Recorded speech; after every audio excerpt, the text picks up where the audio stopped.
విహారపురి అనే గ్రామంలో పుట్టుకతోనే గుడ్డివాడు, చెవిటివాడు, మోగవాడు అయిన ముగ్గురు అన్నతమ్ములు 1 ఎకరా 30 సెంట్ల భూమిలో బావిని తవ్వి వ్యవసాయం చేస్తూ ఉంటారు. కొన్ని రోజులకి ఆ బావిలో నీరు ఎండిపోవడంతో ఆ ముగ్గురు బావిలోకి దిగి ఇంకా లోతుగా తవ్వేందుకు గుణపాలతో బావిలో తవ్వుతున్నప్పుడు ఆ గుణపం అక్కడ స్వయంగా వెలిసిన వినాయక స్వామి విగ్రహం తలకి తగిలి ఒక మొక్క విరిగి రక్తం కారుతుంది.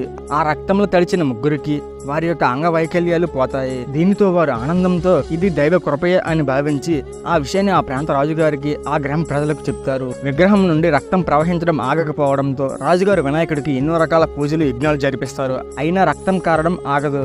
దీనితో స్వామివారికి ఇష్టమైన కొబ్బరికాయలను కొన్ని వేల సంఖ్యలో తెప్పించి అక్కడి ప్రజలందరూ కలిపి ఆ బావిలో కొట్టడంతో అక్కడ కొబ్బరి నీరు పారుతుంది. ఆ కొబ్బరి నీరు బావి మొత్తం నిండగా స్వామివారి విగ్రహం నుండి రక్తం కారడం ఆగిపోతుంది. 1 ఎకరా 30 సెంట్ల భూమిని కాణి అని, అక్కడ కొబ్బరి నీరు పారడం వలన ఆ ప్రదేశానికి కాణిపారకం అని పిలుస్తుంటారు. అలా ఆ ప్రదేశానికి కాణిపాకం అని వచ్చింది.